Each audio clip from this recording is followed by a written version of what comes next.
Vamos começar a partir de agora mais um Business Cast. Desta vez a gente trouxe uma figura expressiva da política do Piauí. É um cearense de Lavras da Mangabeira, mas que está aqui há bastante tempo e que se apaixonou pelo Piauí e fez Teresina e o Piauí também se apaixonarem por ele.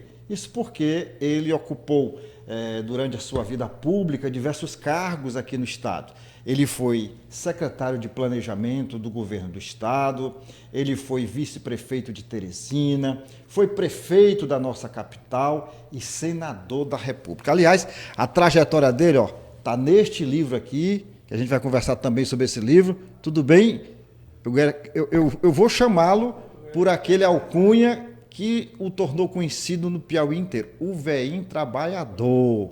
É o doutor Eumano Ferrer, senador da República, e eu queria que o senhor ficasse bem à vontade, porque aqui não tem entrevista não, aqui é um bate-papo. Eu quero saber da sua vida profissional, política, pessoal, familiar, porque essa é a curiosidade que o nosso internauta tem.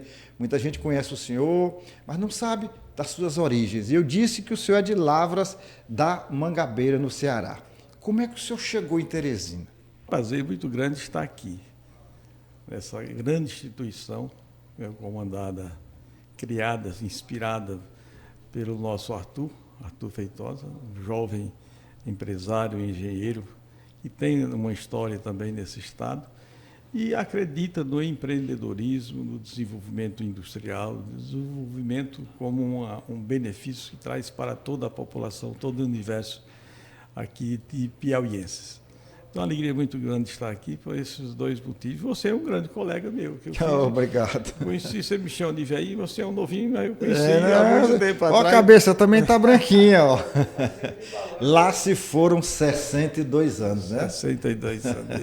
Eu estou perto, vou chegar nos 80. Quando eu cheguei aqui há 57 anos, você tinha 5 anos. Eu cheguei, digamos, em abril de 1966.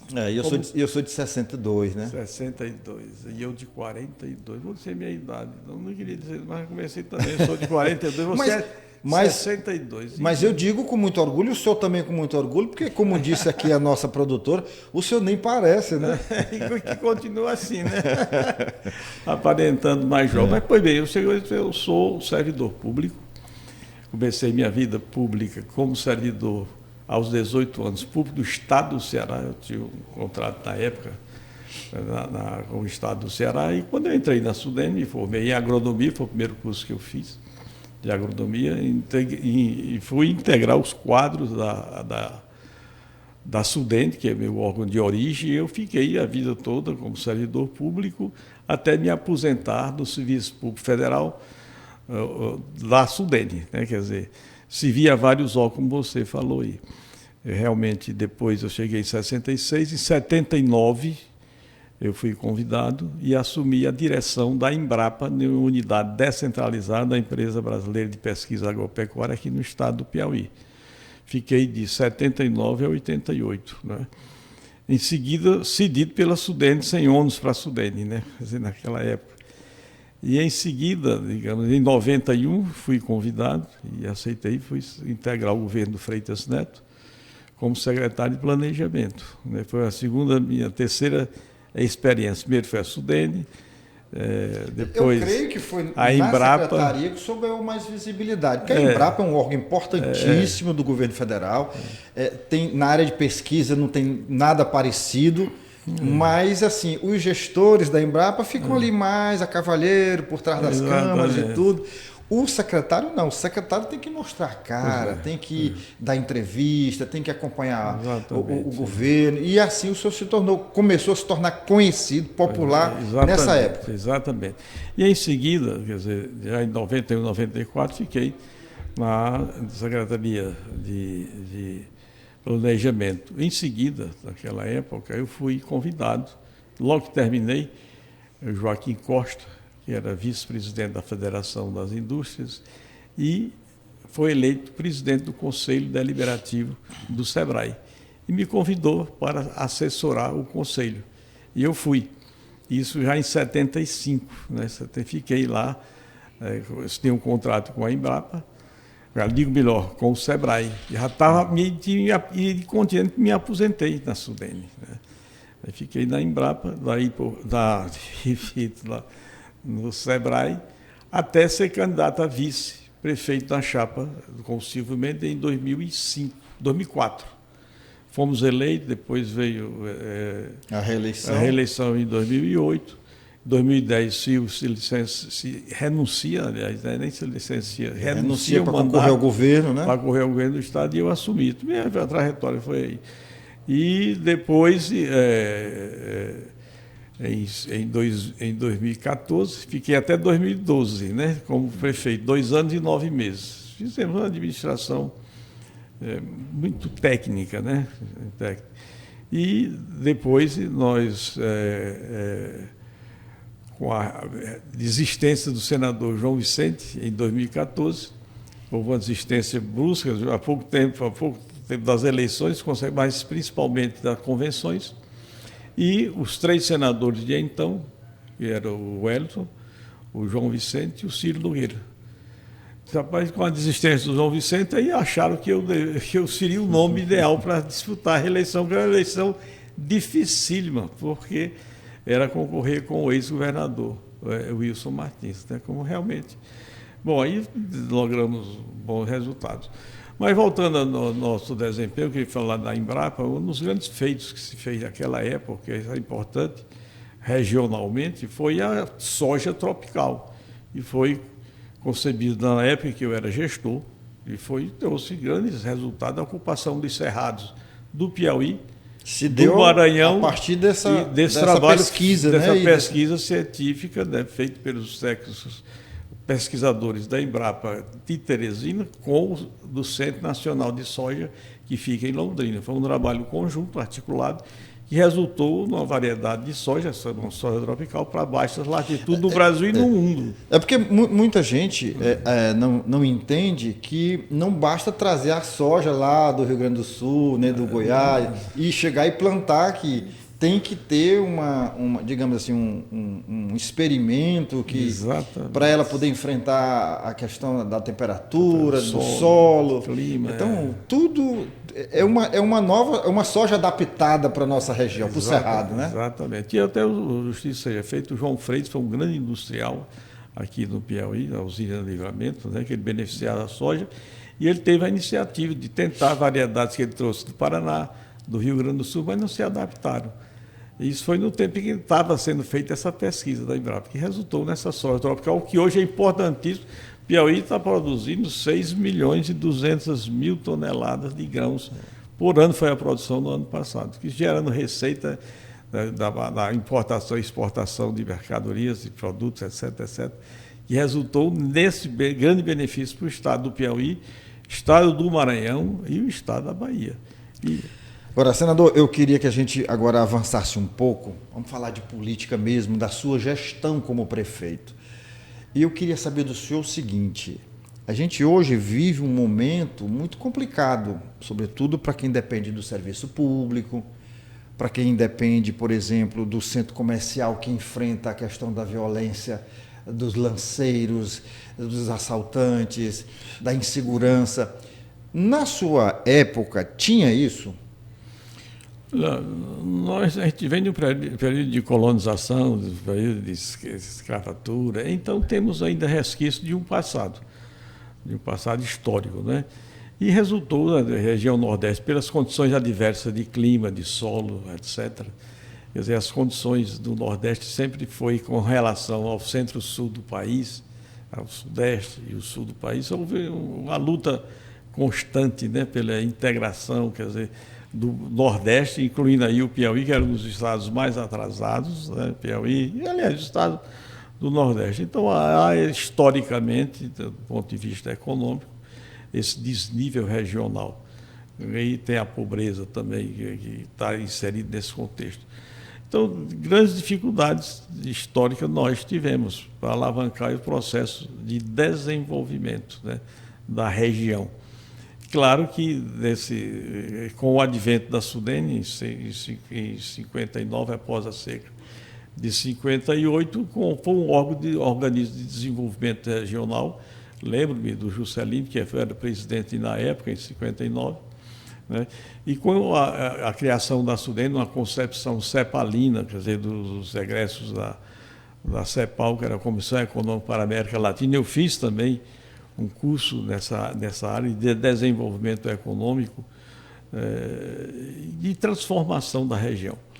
Então, houve uma política de longo prazo que teve interstício em função de descontinuidade de governo. Então, sempre foi um problema, quer dizer, o Piauí, os 9 estados do Nordeste com relação ao desenvolvimento. Mas superamos muito, é um fato. Hoje, com relação, digamos, a essa experiência que eu tive aqui como prefeito, que existia já na época, a Teresina sempre teve bons governos municipais. Desde o professor Wall, você vê como jornalista, e bom jornalista, acompanhou todo esse processo histórico, né? E isso, quando nós assumimos, acho que o Silvio naquela época não devia, era contra ele sair, pela gestão muito boa que ele estava fazendo, mas era um desejo dele, e havia uma corrente muito forte que ele fosse candidato.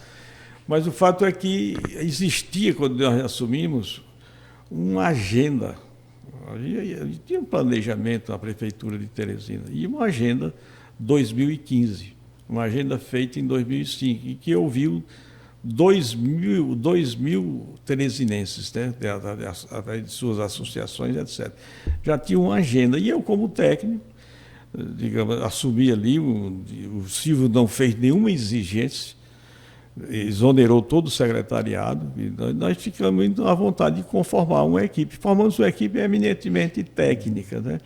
E tomamos por base essa agenda de Teresina, a agenda Teresina 2015. E ali foi um norte da nossa gestão.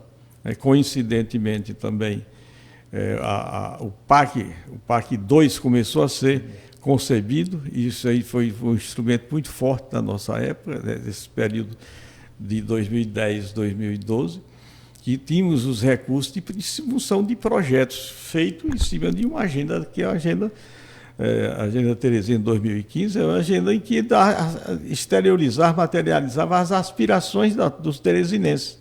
E a gente trabalhou em cima disso, desse norte deixado pelo um processo democrático de que a sociedade queria, o que é que queria na educação, na saúde, isso aí foi um balizamento. E como não tivemos nenhuma pressões de natureza política partidária, ficamos muito à vontade. Até mesmo na Câmara Municipal, não houve grandes pressões, instituímos o orçamento popular participativo, criamos emendas parlamentares de vereadores, foi algo dentro da sua gestão? Para mim, foi o mais importante, não foram as obras de adultos, asfaltamos muito, eu sei, trabalhamos muito, muito mesmo, mas uma coisa importante foram 2 que eu achei.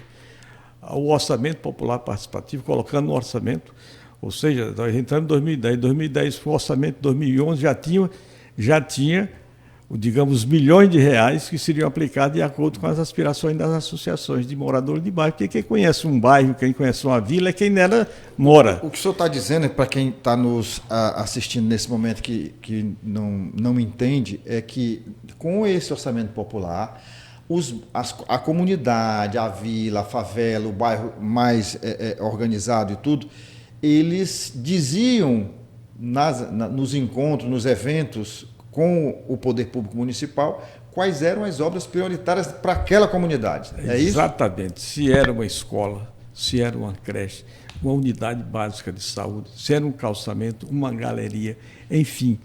Isso foi fundado, uma quadra de esporte, enfim. Isso foi porque já tinha uma equipe, uma unidade na prefeitura, trabalhando com orçamento popular, mas não foi introduzido na lei orçamentária. E nós o fizemos isso em 2010 para vigir em 2011 e 2012. Isso houve uma reação também dos vereadores, que você tirou o poder. Mas nós fizemos um segundo ponto importante da nossa administração, que eu considero. Foi a primeira capital a criar emenda parlamentar de vereador. Porque ali você ao introduzir, criar o orçamento popular participativo, você tirou muito poder do vereador dizer, vamos fazer isso aqui, enfim, que é muito justo. Mas o que é que fizemos concomitantemente? Instituímos no orçamento a emenda parlamentar de vereadores. Me lembro que em 2011, nós aprovamos em 2010 o orçamento com a emenda parlamentar de vereadores de R$200 mil. Depois, no ano seguinte, subiu para 400. Eu sei que fizemos isso, uma coisa fantástica do ponto de vista político. Paralelamente, o que nós demos continuidade, no que se refere à política de educação, de saúde, de desenvolvimento urbano e de habitação popular, enfim, foi uma administração curta, mas com muita consistência, com a equipe técnica competente, né? Quer dizer, e o foco era o bem-estar, a oportunidade de negócio, enfim, tem uma série de questões aí que... Aliás, nós estamos conversando aqui com o ex-prefeito, mas é com o ex-senador também, e dizem que no jornalismo a gente deve chamar o político pelo último cargo que ele ocupou, então eu vou lhe chamar de senador. Senador, o senhor há de convir comigo, e aqui não tem nenhum interesse em jogar pecha na atual administração, mas apenas de fazer uma avaliação e ao mesmo tempo comparar o que aconteceu.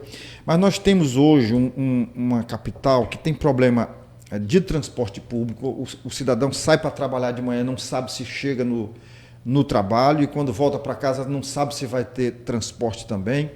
Nós temos um problema muito grave hoje na saúde. Nós tivemos até maternidade do Buenos Aires fechada. Enfim, como é que se avalia uma situação dessa?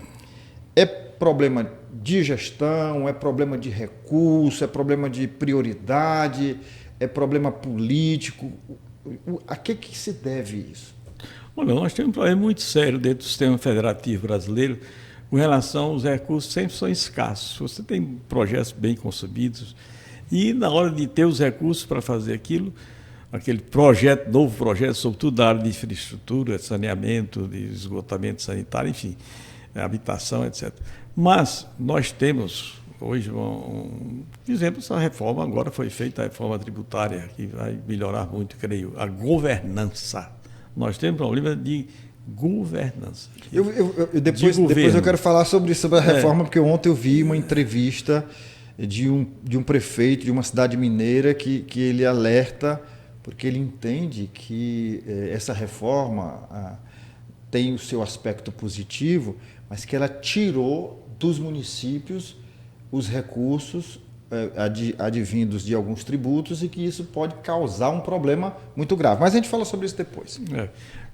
Nós estávamos falando questão da governança. Da governança. Né? Mas, entretanto, apesar de toda a escassez de recursos, há recursos, no meu entendimento, suficientes. Não é o ideal para manter a máquina exatamente funcionando, digamos, a questão da saúde, da educação. Nós temos recursos para isso. Digo isso que nós estávamos... Inclusive, a gente deu um aumento significativo. Nós demos um aumento, por exemplo, na área da educação de 25%.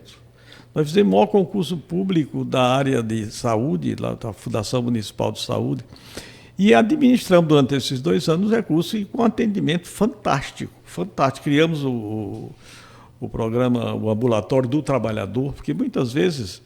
No Brasil, 100 milhões de brasileiros, Piauí também é quase 80% desse percentual, trabalha pela manhã e à tarde. E a parte ambulatorial de consulta só se faz durante o dia, ou seja, pela manhã ou à tarde. Ora, se eu devo uma série... Se eu estou trabalhando, que hora que eu vou? Exatamente. Nós que criamos isso com os recursos do município existente. Recurso próprio. Criamos o ambulatório do trabalhador, atendendo dentro de 15 a 16 especialidades, o trabalhador de 18 horas às 22 horas. Então, é um programa fantástico, fantástico. E, infelizmente, eu conversei com o presidente Dilma na época, depois com o presidente Bolsonaro, e foi implantado no Brasil, não da forma que nós implantamos aqui. Chegamos a ter 2 centros desse ambulatório do trabalhador. Tivemos aqui no centro, né? ali onde funciona eu esqueci do nome aqui, não me ocorre, o primeiro ambulatório do trabalhador. Depois fizemos um lá no Liceu, fizemos o outro lá no Promorar, na Zona Sul e Sudeste, e um no satélite. Não fizemos o da região norte, porque não houve tempo, foi muito curto o espaço. Só 2 anos e pouco, né? 2 anos e pouco. Mas foi fantástico. Isso é para ele me lembrar o nome aqui, funcionou a maternidade. Onde funcionou a São Vicente de Paula, né? Vicente de Paula, já está ali, o nome do ex-reitor. Bom, não me ocorre, mas o fato é que Linneu Araújo. Foi um negócio fantástico, um programa fantástico, sobre todos os aspectos, sabe? Mas tentamos convencer o Mandetta, quer dizer, presidente da República, foi encaminhado nosso pleito, que nós fizemos numa audiência, tivemos com ele, e foi implantado no Brasil. Quer dizer, através de saúde... Partindo de Teresina... Essa experiência que nós vivenciamos aqui, foram feitos 500 núcleos em municípios do Brasil. Quer dizer, não na concepção que nós fizemos, mas ou seja, o governo do Bolsonaro, através do Mandetta, foi implantado. Quer dizer, e foi uma concepção, inclusive, do governo, à época, na audiência que nós tivemos, eu tive com o presidente da República, com o Onix Lorenzoni, que era da Casa Civil, e o Mandetta. E eles absorveram a ideia, com 5 meses, para implantar o programa no Brasil. A essência foi partir de Teresina. Que coisa interessante que eu lembrei. Agora, então, recursos, só para concluir, recursos são suficientes. Agora, tem que ter, digamos, gestores certos na hora certa. Você não pode, digamos, chegar e escolher o diretor de um hospital, chegar dentro de critérios políticos partidários. Isso aí, mesma coisa que quando ainda for político, tem que ser uma pessoa com conhecimento técnico da área. Quer dizer, isso é que eu me refiro. A governança é exatamente isso, a gestão é fundamental. Os recursos tem, são limitados, são, mas se pode fazer muita coisa, é atender a aspiração da coletividade. Você falou aí no transporte coletivo. Eu tive problema no transporte coletivo aqui. Em 2000, funcionou muito bem. Implantamos também grandes avanços nessa área da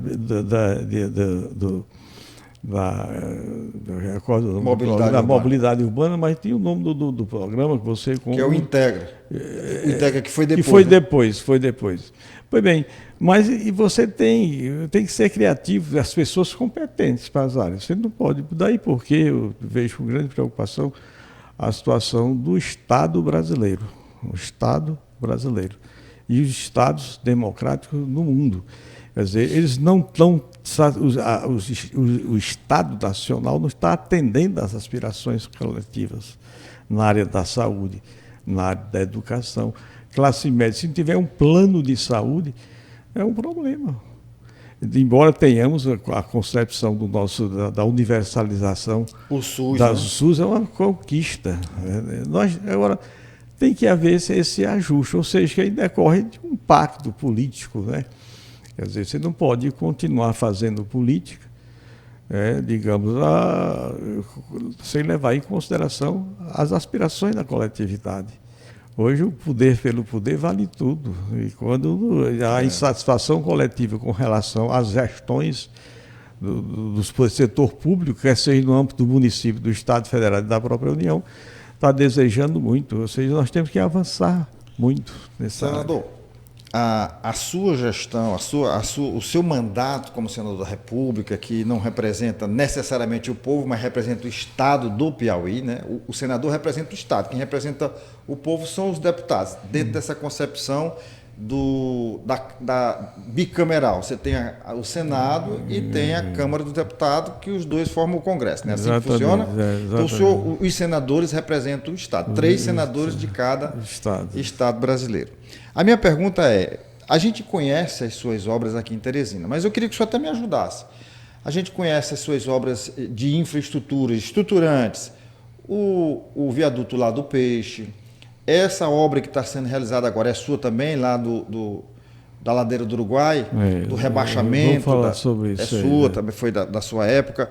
Me ajude, o que nós temos mais aqui? Veja bem, eu fui prefeito de Teresina, moro nessa cidade há 57 anos. Então, a gente, pela vivência do dia a dia, a gente sabe quais são as deficiências. E eu, como do setor público, um servidor público, da SUDENE, que era um organismo de desenvolvimento regional, nós tivemos trabalho com as prefeituras, isso do passado também com os governos estaduais, com a ação federal nessa articulação federativa, né? Quer dizer, municípios, estados e tal.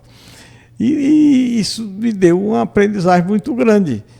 E quando eu fui, digamos, tive a oportunidade de ser prefeito, o que é que existe? Já tinha uma ideia da mobilidade urbana de Teresina, um contorno rodoviário de Teresina. Ou seja, Teresina é cortada aqui da zona sudeste pela BR-343. E a região sul pela 316, né? Que é a que vai em direção a Picos, e a 343, que é a que vem lá do litoral do Piauí. Então, o que é que existia? Existia já uma concepção de projeto que contemplava, tinha a ideia dessas quatro grandes obras, que era o viaduto do mercado, o rebaixamento da João 23, o viaduto do mercado do peixe, o viaduto rodoferroviário, que ali é ao lado do terminal do petróleo, e um rebaixamento, outro rebaixamento como o da João 23, ali em frente à escola do Bradesco, na BR-300, a 343, quando vem da ponte Anselmo Dias, sim, que foi da nossa época também, do Parque 2, do tempo da presidente Dilma. Quer dizer, e a duplicação ali do rebaixamento da João 23 até a ponte ali que dá acesso à rodoviária do Cid Portela, ali até o Rio Poti, aquela ponte ali do Tancredo Neves. Então, e que nós começamos a trabalhar. Eu mesmo, como vice-prefeito, o senador João Vicente, nós tivemos com o ministro dos Transportes à época, que era o senador lá do Amazonas, Alfredo Nascimento, com relação às duplicações em direção alta e duplicação em direção a Demerval Lobão e essas obras de Teresina. Mas muitos deles não tinham projetos. Aí eu era vice-prefeito, sobretudo quando o Silvio passou. O prefeito Silvio foi à China e passou um mês naquela época lá na China, um trabalho em missão internacional, e nós vimos, e eu tive com o senador João Vicente lá no Ministério dos Transportes vendo essas obras. Quer dizer, as obras não, como é que estava isso, mas não tinha os projetos. Quando eu assumi a prefeitura, aí então nós trabalhamos, eu tive a oportunidade, a felicidade de indicar o superintendente do DENIT, foi o Ribamar Bastos, que inclusive permanece, que fizemos esse trabalho conjunto, articulado, tinha um bom relacionamento com o então ministro da Infraestrutura, Tarcísio Gomes de Freitas, tive um bom relacionamento, já o conhecia anteriormente à ascensão do governo Bolsonaro. Acredito que foi o melhor ministro do governo Bolsonaro, né? Foi um grande ministro, reconhecido em todas as regiões do Brasil, Norte, Nordeste, Sul. Então, um trabalho fantástico que ele fez, não só com relação à rodovia, mas ferrovias de integração, portos, aeroportos, o sistema de concessões, enfim, um grande ministro da infraestrutura, tanto é que se elegeu governador de São Paulo, que foi uma eleição muito difícil, mas tudo bem.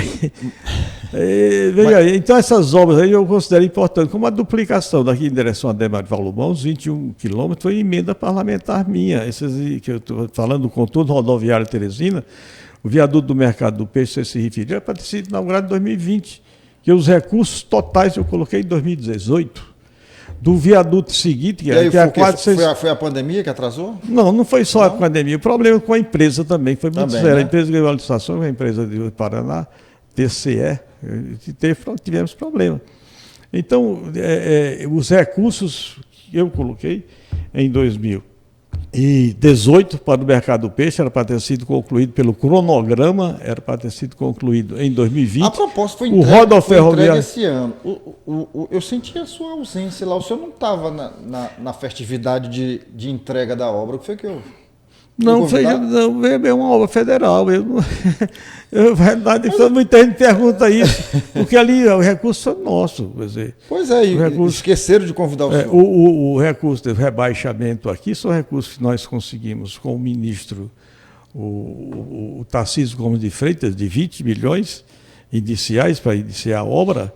Pois recursos não foi de recursos que trabalhamos no orçamento do próprio Ministério, considerando os recursos 118 milhões eu já tinha colocado para o DENIT, para todas essas obras, não só essa aí, como está sendo feita uma ponte Ribeiro Gonçalves, Tasso Fragoso. Calma, enfim, nós vamos falar sobre Parnaíba. Isso. Vamos concluir aqui a capital, mas o senhor não respondeu. O senhor foi convidado? Não fui. O importante é a obra, né? Eu ter participado ou não, muito bonito. O importante é que o que mais me revoltou. Mas todo mundo sabe foi que a aquilo ali é uma demora. obra do senador E Mano tem Ferro. outro viaduto com 55% já de recursos aplicados, que é esse do mercado, esse viaduto, o rodoferroviário, que é ao lado do terminal de petróleo, a 470 metros de distância do viaduto do mercado do peixe para esse viaduto. Agora, o senhor ia falando aí nessas pontes lá do interior, porque a minha pergunta é, a gente vai falar inicialmente das obras na capital, mas e no interior do estado? Como senador, o senhor também destinou recursos, o senhor empreendeu esforço no sentido de levar obras para o interior? Nós colocamos emendas parlamentares, emendas para 212. Dos 224? 224. Faltaram 12 municípios, que a emenda foi destinada, mas em decorrência da crise endêmica que nós tivemos, da Covid-19, né? Covid-19, teve problema orçamentário, de corte aqui e acolá. E esses 12 municípios que faltaram foi exatamente em decorrência desse corte, né? Lamentavelmente.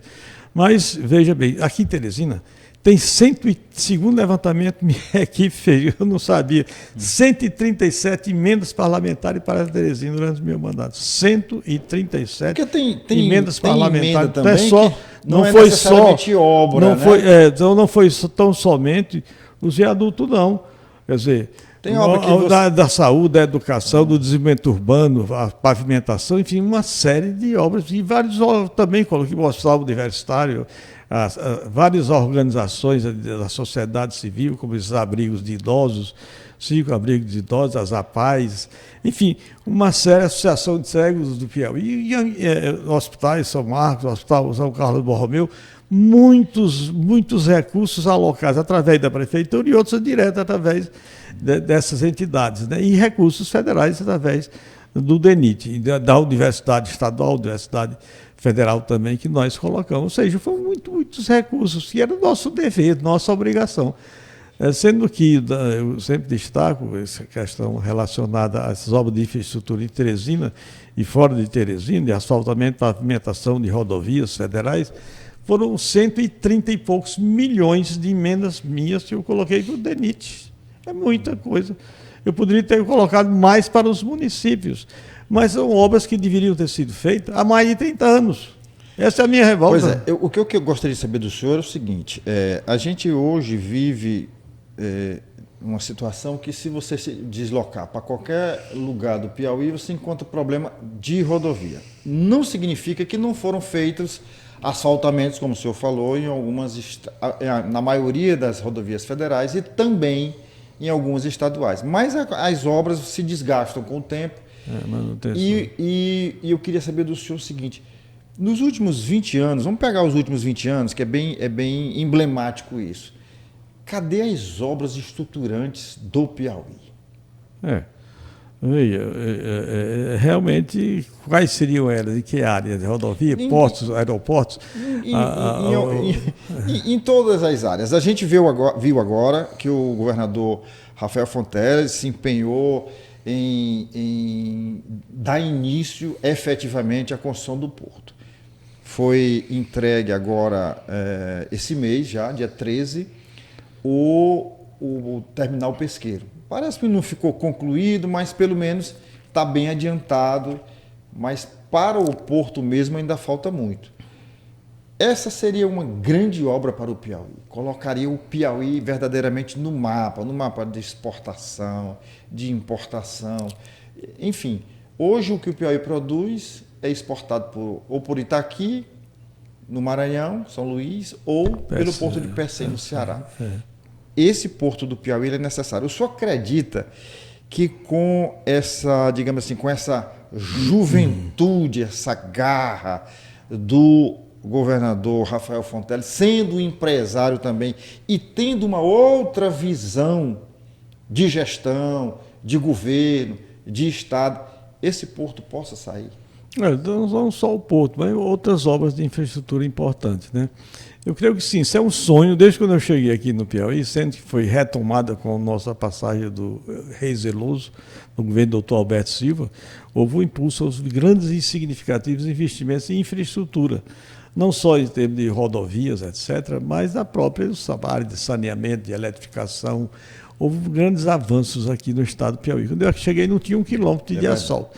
Houve um avanço nos últimos 50 anos, exatamente. Houve muito avanço. Agora, poderia ter tido muito mais avanço pela posição estratégica, como hoje está tendo. Deixa eu ver o que é a ciência e a tecnologia.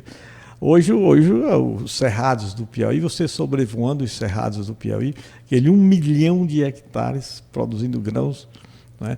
Quer dizer, você pensa que está no outro estado ou no outro país. Você está nos Estados Unidos, na área de produção de grãos, etc., ou mesmo no Canadá. Quem sobrevoa ali fica impressionado. Impressionado. Eu já sobrevoei já. Que aquilo ali é importante. Agora, tem um problema de estradas, de escoamento da produção. Essa ponte que foi iniciada este ano, que é a emenda parlamentar minha e do Ciro Nogueira, para Tasso Fragoso, a BR-330, que tem que ser implantada, é uma rodovia transversal, federal, importantíssimo para o estado do Piauí e os seus cerrados.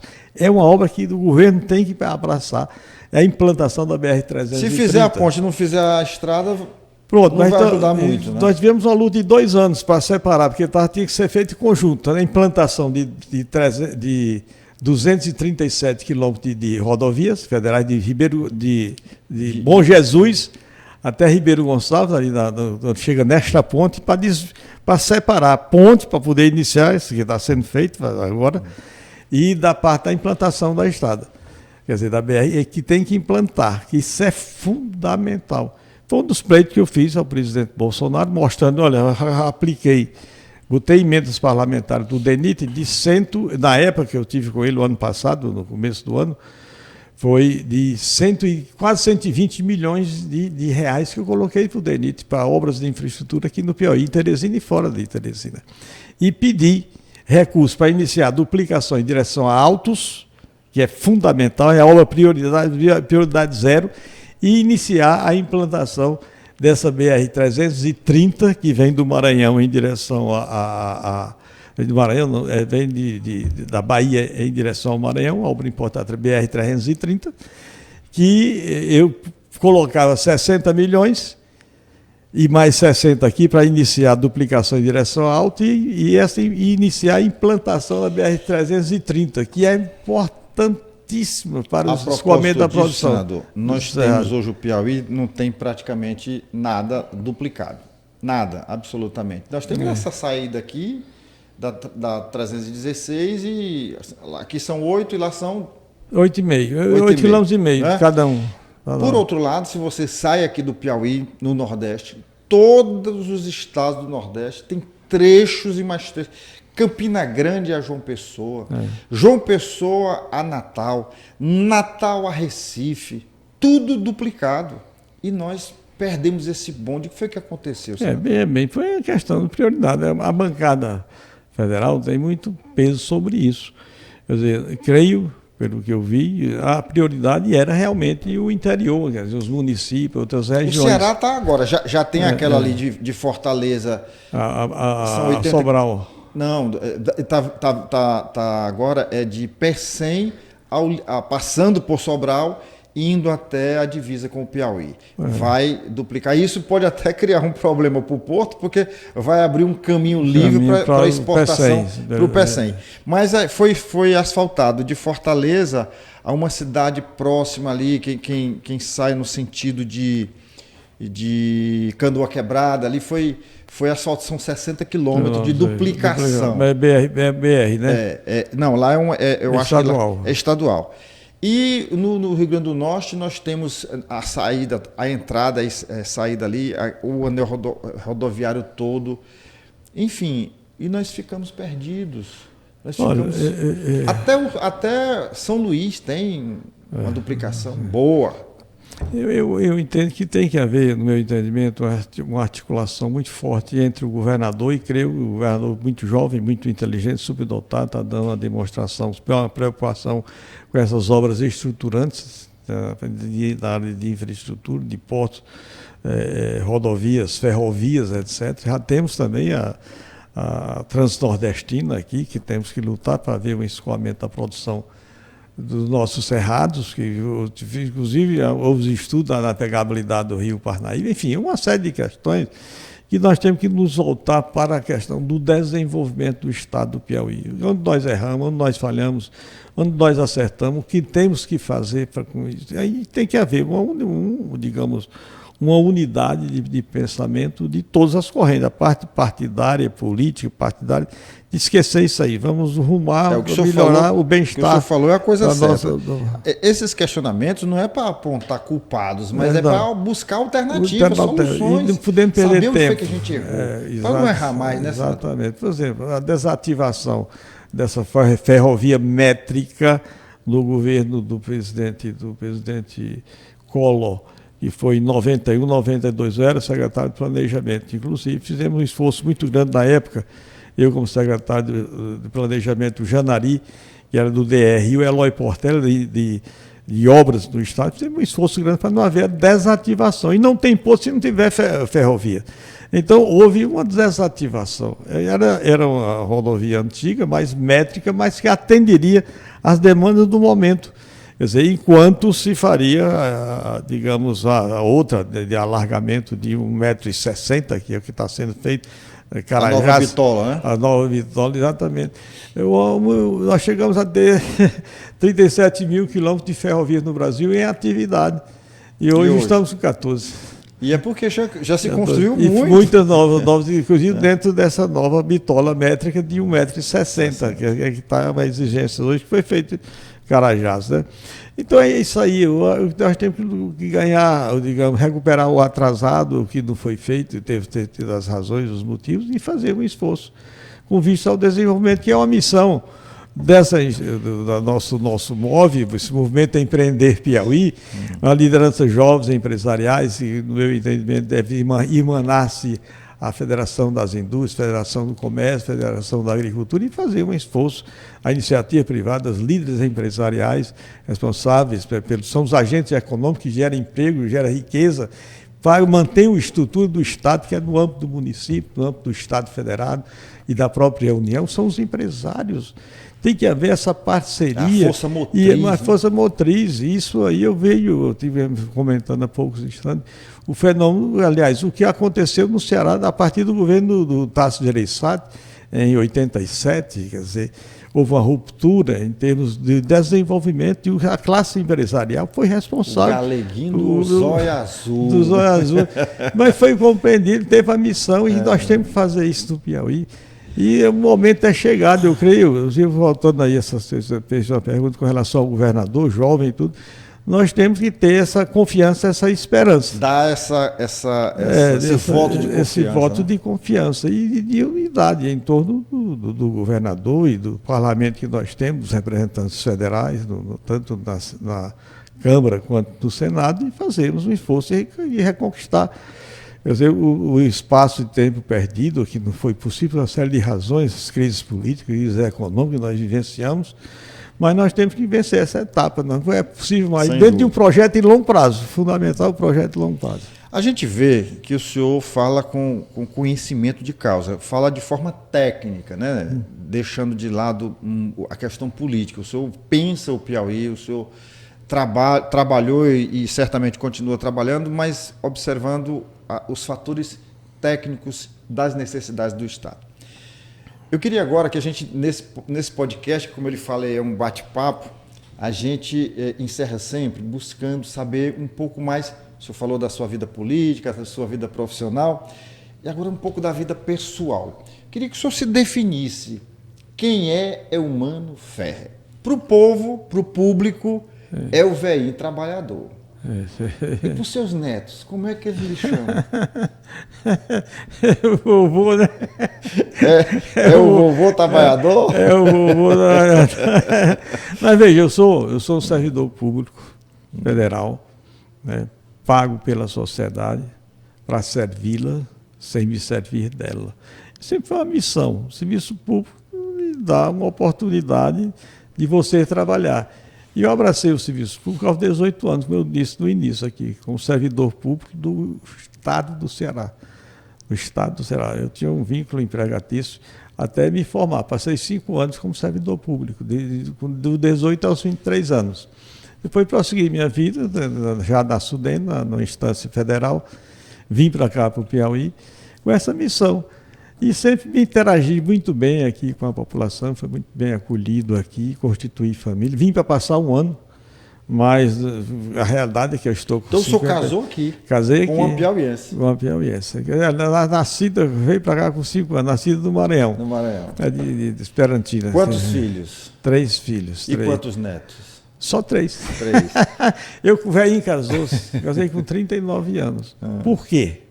Por quê? Por quê? Eu sou o 2º filho de uma prole de 14 irmãos. 14 irmãos. No interior do Ceará. E eu tive a missão, avoquei para mim, juntamente com meu pai, de educar os mais novos, né? Quer dizer, então você teve essa responsabilidade muito cedo. Muito cedo.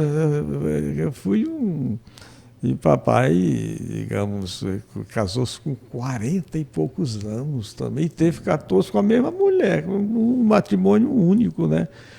14 filhos. Não tinha televisão não em tinha casa, televisão, eu saí. Não tinha internet. Mas tinha um trem que todo dia passava às 4 da manhã, acordando todo mundo. Acordando. Aí depois que acordava, não dormia mais. Eu não dormia mais. Mas a realidade, eu saí de minha cidade, com 12 anos, fui internato de Crato, colégio diocesano, fui interno. Eu saí depois desses 12 anos, que eu saí, voltei mais, voltava nas férias. Quer dizer, eu lembrei agora, se você me permitir, de uma piada do João Cláudio. João Cláudio disse que o pai dele batia nos peitos e dizia assim: eu nunca trisquei no fio de cabelo da sua mãe. Disse, papai, nós somos 8, se o senhor não tivesse triscado, como era? Imagine se triscasse. Tinha sido 16. 16. Mas eu insisto naquela pergunta: como é que os seus netos o chamam? É só vovô é humano? Porque, veja bem, tem uma netinha mais velha, tem 12 anos. A outra tem 8. E um meninozinho, quer dizer, o terceiro tem 2 anos. Quer dizer, de 2 dos meus 3 filhos, só os 2 homens casaram. Quer dizer, o Elbano Filho há mais de 13 anos atrás, 14 anos. O outro, Leonardo, há 3 anos, 4 anos atrás. E a filha solteira. Agora, família pequena. Eu observo que não tem nenhum na política, que é uma coisa rara. Com o histórico político que o senhor tem, né, no Piauí, qualquer político aí criaria a sua própria oligarquia. Isso a gente vê até em quem condenava isso no passado, terminou indicando mulher, daqui a pouco indica o filho. E o senhor nunca pensou nisso, nunca quis isso? Não. Eu vejo o seguinte: o político nasce de um segmento, ou seja, a coisa espontânea. Natural, né? Não é meu perfil de chegar e induzir, não. Isso eu acho que é coisa natural. Como eu tive, com 14 anos, eu fui presidente do Grêmio Literário, 14 anos lá no meu colégio diocesano. Fui presidente do diretório acadêmico, participei de congresso, participei do congresso da União Nacional dos Estudantes, em Santo André, em São Paulo, em 63, na efervescência político-partidária, ideológica, sobretudo, no Brasil, quer dizer, do Congresso em Santo André, em 63, em julho, no qual foi eleito o Zé Serra, naquela época. Eu fiz política estudantil, mas é uma coisa natural. Como aqui fui presidente da nossa Associação de Engenheiros Agrônomos, sempre fui, enfim, ligado a essa entidade. Acho que creio que isso aí foi um caminho que naturalmente aconteceu na minha vida desde o internato, eu sozinho no internato. Senador, na vida pública, o senhor criou patrimônio, qual é o seu maior bem? É a família, né? O maior bem é a família. Claro que eu fui uma pessoa econômica, eu nunca gastei, se eu recebesse 100, eu tinha que guardar 30%, 20%, até 50%. Aproveitei uma época muito boa aqui na Sudene, quando eu aqui cheguei, coisa absurda. Vou dizer aqui, dar um testemunho. Eu cheguei aqui em 66, como técnico da Sudene, aos 23 anos. Eu ganhava mais que um desembargador. Isso é inadmissível. Essa reparação na se verdade, deu deixa eu em fazer 88. Ganhava igual um deputado estadual. Deixa eu até fazer uma correção aqui, sentido. porque eu tive a oportunidade de ser assessor de comunicação do tribunal e eu fiz uma matéria uma vez, um levantamento lá. talvez o senhor nem ganhasse tanto. Era o desembargador que ganhava pouco. Exatamente isso. Né? Eu testemunhei em minha cidade, Lavras da Mangabeira, o juiz e o promotor, eles ganhavam tão pouco que a prefeitura tinha que pagar o aluguel da casa para eles morarem. Tinha que oferecer a casa. Oferecer porque era... E eles tinham que ter uma outra, assim, na área da educação que a legislação permitia. Eu conheci, inclusive muitos passaram lá. O Everton Maratuan Castelo Branco, pai do Homero, foi juiz em Lavras. Juiz em Lavras. E a gente viu quanto era a remuneração. Isso foi reparado na Constituinte e a Constituição de 88. De 88. O Poder Judiciário passou a ganhar o que dele, aquelas prerrogativas fundamentais ao exercício da atividade do juiz, de quem julga, enfim, quem condena. Era uma injustiça tremenda. Então, são essas coisas, essas lições da vida que eu sempre balizei a minha caminhada, né? Eu gostei da sua resposta, porque a família realmente é o maior patrimônio de um cidadão, né? Exatamente. Sem família, gente, é o esteio, é a base de tudo. Feliz daquele que consegue constituir uma família, manter essa família unida. E eu tenho muito orgulho da minha família. Muito orgulho. Uma família de pessoas simples, muito pacatas, mas que a gente está ali e não tem as brigas que a gente vê em outros lugares. Não é que não tenha desavença, sempre tem uma coisinha aqui, uma coisinha ali, mas que a gente resolve em casa mesmo. Em casa mesmo, sem precisar ficar aí bicudo muito tempo, né? A gente briga num dia, no outro já está todo mundo se abraçando, sorrindo. Isso faz parte da família. Eu acho que se a gente valorizasse isso, muitas coisas seriam diferentes no país, né? Exatamente. No país. Você me fez lembrar aqui, quando eu assumi a prefeitura de Teresina, eu cuidei de pessoas. É uma grande família. É verdade. Essa concepção quem não tem essa concepção, quem não tem essa visão humanística, de humana, solidariedade humana, direito, de bem-estar coletivo, a questão. E a gente está vivenciando, nós somos um país ainda, infelizmente, injusto. Eu me lembrei agora de uma coisa. Má distribuição da renda, da riqueza. Eu lembrei de uma coisa agora que vez por outra vem em discussão e é a oportunidade que o senhor poderia até esclarecer melhor. O senhor teve um projeto de urbanização ali do aeroporto, do entorno do aeroporto, teve recurso, iniciou e não deu certo. Foi o que aconteceu verdadeiramente ali. Não, veja bem, ali é um patrimônio da União, não é? Patrimônio da União. E a Infraero era o órgão que fazia a gestão, mas também dentro de um município, de uma cidade, cujo governante é o prefeito. E já haviam projetos desse sentido de ter um novo aeroporto. Mas a realidade é que durante esse tempo que eu participei da inauguração do aeroporto de Teresina, em 1967. Do Petrônio Portela. Petrônio Portela, em 67. Que antes era o campo de aviação. O campozinho de aviação, mais pra... E aí eu vi aquilo ali. Onde encerra a Centenário. E no entorno a cidade começou a crescer. Né? Começou a crescer. E o aeroporto, sendo imprensado, foi construir aquele conjunto ali logo na Itaperu. Do Itaperu, foi no meu entendimento, foi um problema, né? Porque houve um problema ali, enfim. Ali é muito vulnerável. Vulnerável, né? Mas foi feito. Graças a Deus nunca aconteceu nada ali. E hoje eu acho difícil, digamos assim, porque foi feito o processo de concessão. Está sendo a gestão por uma empresa privada, que é a concessão, né? Ganhou o processo licitatório. Então, já está previsto investimentos relacionados ao terminal, enfim, a parte de infraestrutura e melhorar o aeroporto. Mas eu me refiro ali por fora, não houve uma iniciativa sua? Não, é a população que ia construir a questão de segurança. E quase 200 habitações, né? E nós tentamos, inclusive na época, o Padilha, que era Alexandre Padilha? Não, Alexandre não, é o outro Padilha. Outro Padilha. Que era lá do Rio Grande do Sul. Foi ministro da infraestrutura também, do ministro do transporte. Assim.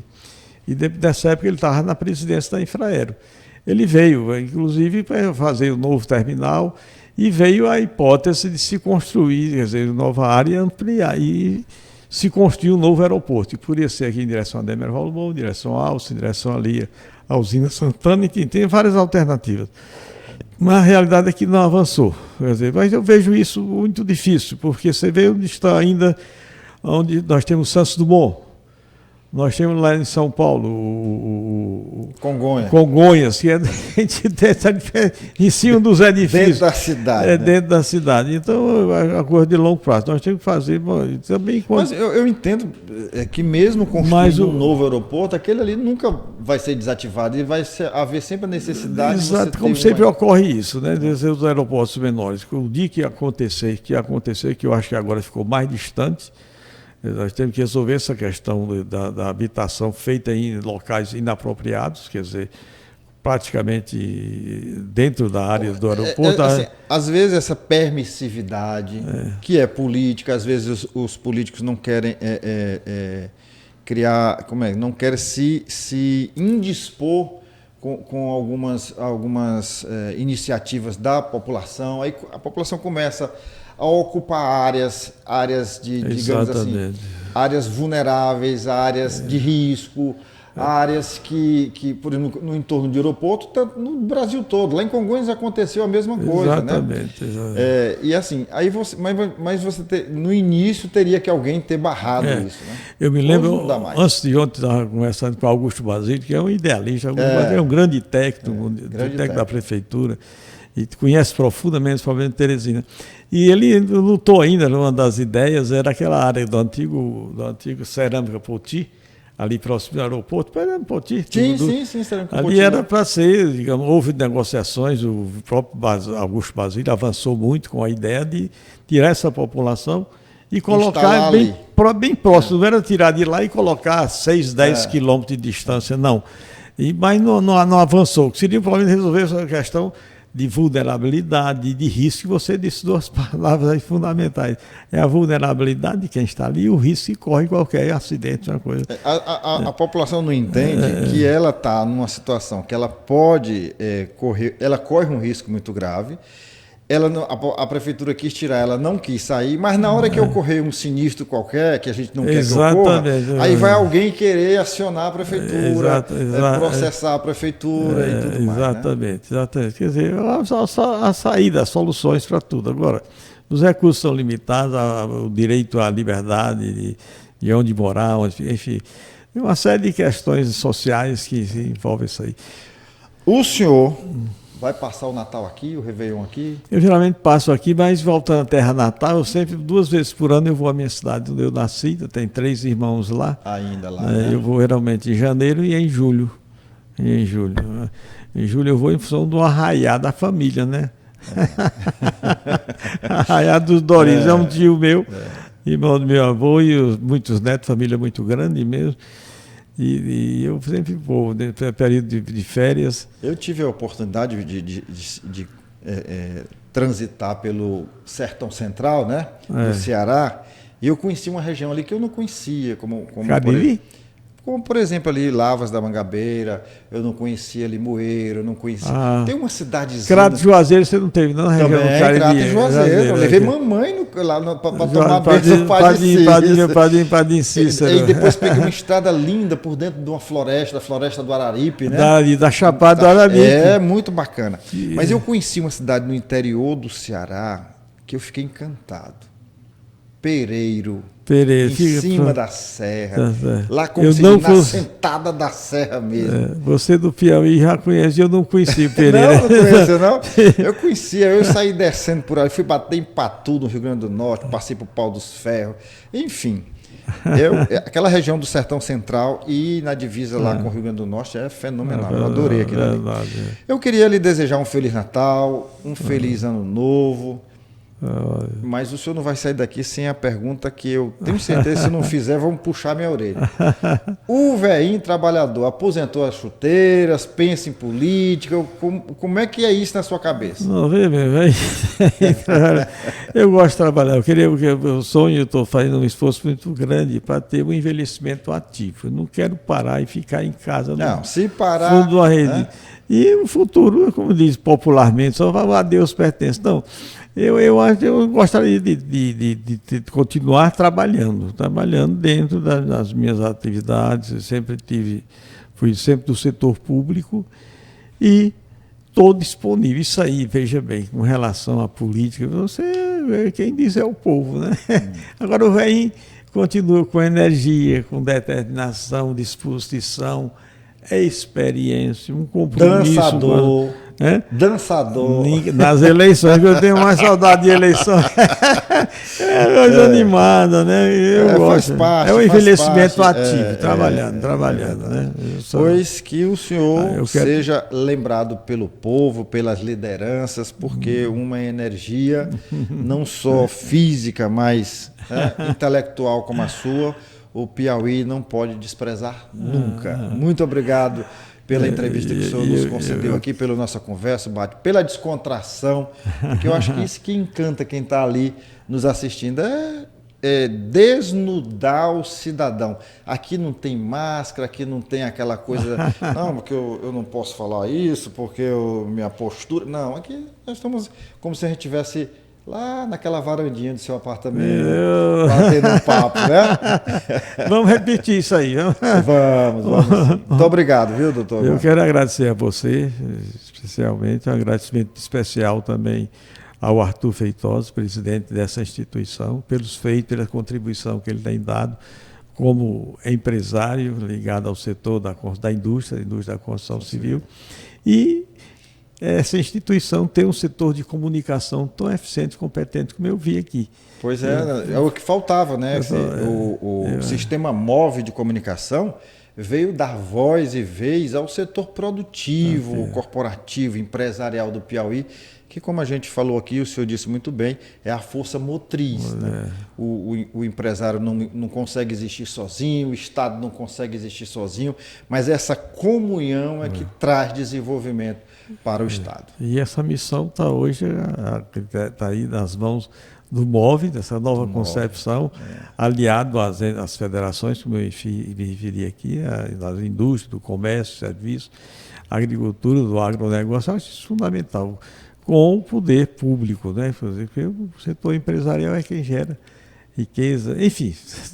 É isso aí que nós esperamos que o MOVE, esse movimento Empreender Piauí, cresça cada vez mais. Né? E muito obrigado. E transmito meus agradecimentos ao Arthur e toda a diretoria dessa grande instituição privada. Eu tenho certeza que ele também ficou muito feliz com a sua participação. E você em casa que está nos assistindo nesse momento, em casa a gente diz, né? Porque vem da televisão comercial, mas é em casa, dentro do carro, dentro do ônibus, dentro do metrô, está todo mundo hoje com o smartphone assistindo. E eu queria agradecer a sua audiência, você aí ligado, interligado e conectado com a gente. Aproveita para indicar o nosso canal para outras pessoas. Se você não está inscrito ainda, se inscreve, curte e compartilha. Mostra aí para o povo que o velho trabalhador continua duro e querendo trabalhar. Muito obrigado.